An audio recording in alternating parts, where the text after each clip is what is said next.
1,000-year history, the art of creating stained glass is surrounded by an aura of mystery and romance. It's the interplay between light and colour that sparks the imagination in one of the most unchanging crafts, still taking, as it did centuries ago, time and patience and no small degree of skill.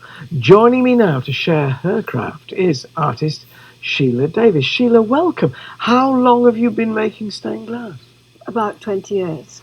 You're getting used to it? Getting used to it. Improving now? A bit. Yes. What attracted you to it? Just the colours, of course, but also it's utilitarian, so I can have a window, and it's not boring because there's colours and shapes in it. And you can do part of the window or the entire window? Or... Absolutely. And all these examples of your work? Indeed, yes. Because some of them are sort of formal, the kind of things you see on a posh front door. Yes. From what sort of period does that sort of end piece shriek of? I mean, It's Art Deco. Which is? It's the 1920s, 1930s. Beautiful. And then the middle one? This one would be a bit more of a sort of fantasy window. Somebody just might say they like just the ideas of the shapes. Do you get commissions like this? Everything's commissioned, so everything is different. Yeah. It's the personality of a person who commissions me. And they'll come and say, I'd like some, but do they know what they want always? No, not always, but it's quite nice because I work very much with my customers. Yeah. And that gives you inspiration. That gives me inspiration, and they know that they've helped to make it too. Yes, so they feel more sense of ownership. Yes. I love this one with the fish. Yes. So this is framed. This is a picture then, in effect. Yes. Look at this, reeds growing up. Yes. And fish swimming through with the blue of the sea behind. It's just so glorious. Could keep staring at it. Tell me about the process. We call it stained glass. Indeed.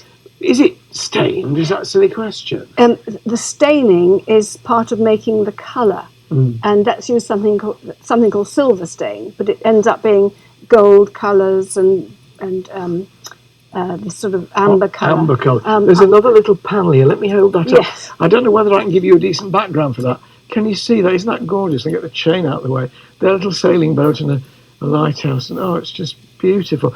Show me. I'd love you to show me the sort of process, if you can, Sheila. So this is what's known as a cartoon.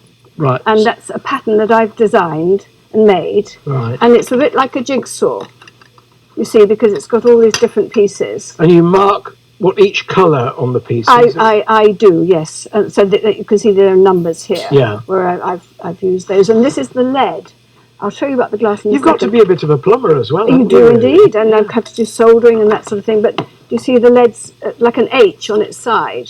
I see. It's like a girder, in effect, isn't it? It is in a way. An RSJ. So when the glass is cut, it slips into there. Shall I cut a little bit of glass? Yes, please. Yeah, I'm just fascinated. I didn't realise it was H-shaped. If you think about it, it's got to be, because it's taking glass on both sides. Indeed, so, absolutely. Off you go. So I'll have a go here. I'm not at a very good angle for me, but I'm going to cut in just inside the line there. Do you hear that noise? Yes. I'm hardly pressing at all. I'm just going to do that. And then that will...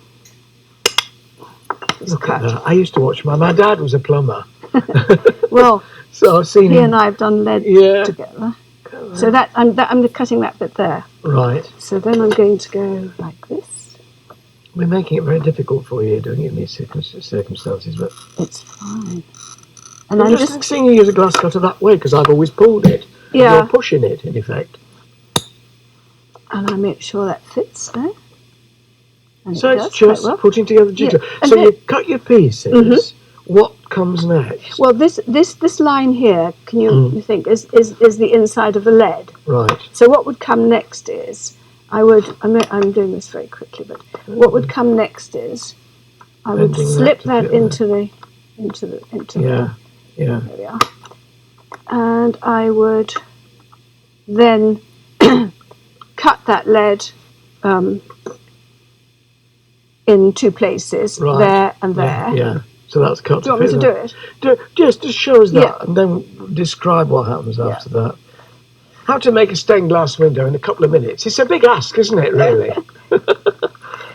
Lead is so wonderfully malleable. It's going straight through there. So that would be there, and then I would cut that one here, there, because the next bit of lead would go that way. So there we are. So that's the and then I would cut that bit there, and then I would solder it. right. And that requires just. Now we've got hot, some footage of you working with this and using a soldering iron. So you're then melting it with solder. Which your father will know all about. Yeah, he'd know all about that. Yeah, And I find bits of solder in my potting shed because I have his old tool bag and they drop out. Yeah, so that gets soldered together. And at each little cut point will be a little dab of solder. Then you've got the frame. How do you make it stable? How just looking at this, because it's really incredibly stable. That one is quite stable because that frame is a modern. It's zinc. Yeah. So that makes it very stable, as is the frame of the Art Deco one. Yeah. Whereas this one, which we're finding is a little bit bendy. Yes. Is has lead all the way around, but when that is puttied, it's putty. Yeah. Black putty is pushed into all the the crevices. Exactly. Yeah. In the gaps that are left, and it goes. They are amazingly stable. Yeah. As long really as quite people rigid. Do you must get enormous satisfaction out of this because it's the most beautiful absolutely. I love it. I like to see the people's faces. And do you do it for churches as well? I do. Not many. Yeah. Mostly commercial. But I've worked for churches in Ghana, and I worked in churches in other parts of the world, and I've done quite a lot abroad. How satisfying to go around the world and say that was one of mine? Yeah, sadly I didn't see the one in Ghana. It was all done here, but I've seen pictures. It's there. You've left your mark. Yes. And you've left your mark here in the barn as well. Have you anything we can sort of display here? Because we like to sort of keep a little bit of our guests I with do great actually. craft. Go on. And that What is have you got? here, which has. I didn't expect anything like that. Look at this. Oh my goodness me! What a flame! That's astonishing. I can answer one of your questions. Yes. That is stained glass, and that is stained glass, and that is stained glass. Right. That's painted and stained, and all done in my kiln. In your kiln, you've done that as well. Stained glass here. Bless your heart, Sheila. It's been a delight. A pleasure. And that was your cartoon, you see. Yeah. And that's what it came from. Yes. Wonderful. Thank you very much Pleasure. indeed. It's a treasure, eh?